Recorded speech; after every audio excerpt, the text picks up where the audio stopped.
किसान भाइयों नमस्कार। आज हम बात करेंगे कि जीनोमिक बुल्स की फैट परसेंटेज की क्षमता की गणना कैसे की जाती है। आपको पता है कि दूध उत्पादन में बहुत चीजें जो महत्वपूर्ण हैं उसमें दूध की मात्रा है और उसके बाद फैट और एसएनएफ परसेंटेज है जिसके आधार पर किसान को दूध का मूल्य मिलता है। तो ये जानना बहुत जरूरी है कि जीनोमिक बुल्स में फैट प्रतिशत की गणना किस प्रकार से की जाती है।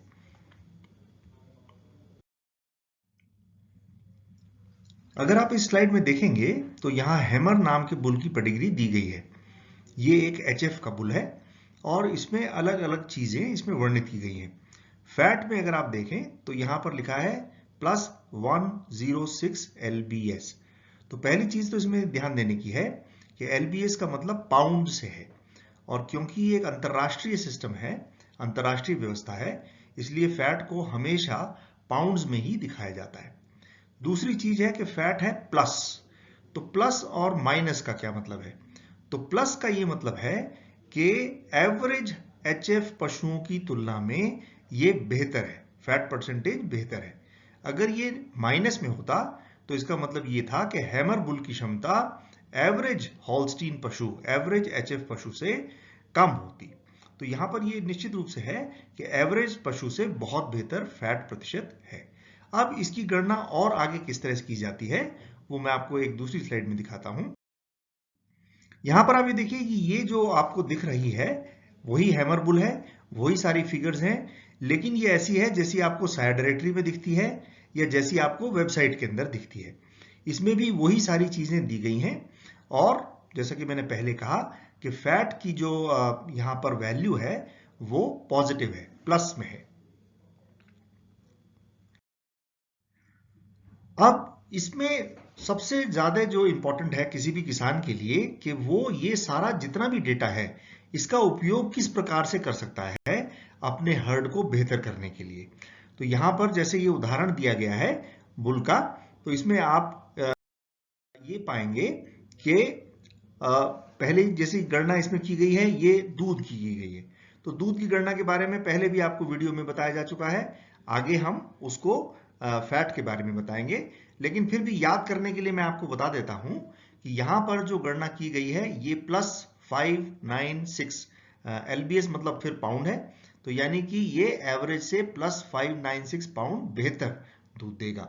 और क्योंकि ये सारे बुल्स यूएसए के हैं तो यूएसए के डेटाबेस के हिसाब से जो हॉल्स्टीन एसोसिएशन ऑफ यूएसए है उसका जो दूध का एवरेज है वो 12,707 किलो है।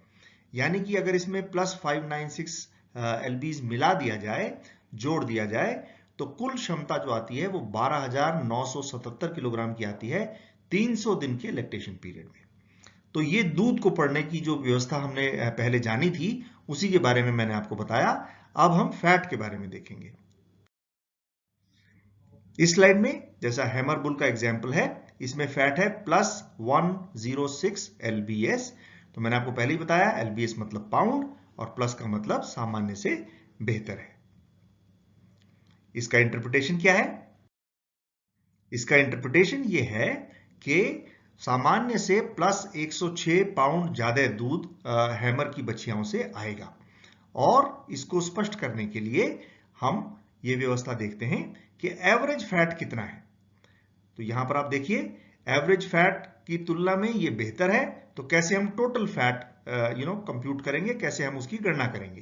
तो हॉल्स्टीन एसोसिएशन ऑफ यूएसए में जो फैट है एक औसत एनिमल का वो है 1077 पाउंड यानी कि 489 केजी। ठीक, अब इससे बेहतर है ये 106 पाउंड, लिहाजा इसमें 106 पाउंड और जोड़ेंगे तो ये आएगा 1183 पाउंड यानी कि 537 किलोग्राम। इसको आप इस तरीके से भी जान सकते हैं कि हैमर से पैदा होने वाली बछिया अपने पूरे दूध काल में जितना दूध देगी उसमें 537 किलो फैट होगा, यानी कि उससे 537 किलो घी बनाया जा सकता है। तो ये किसी भी बुल की गुणवत्ता का बहुत अच्छा परिचायक है क्योंकि किसान को इसी के माध्यम से डेयरी जो है वो पैसा मुहैया कराती है।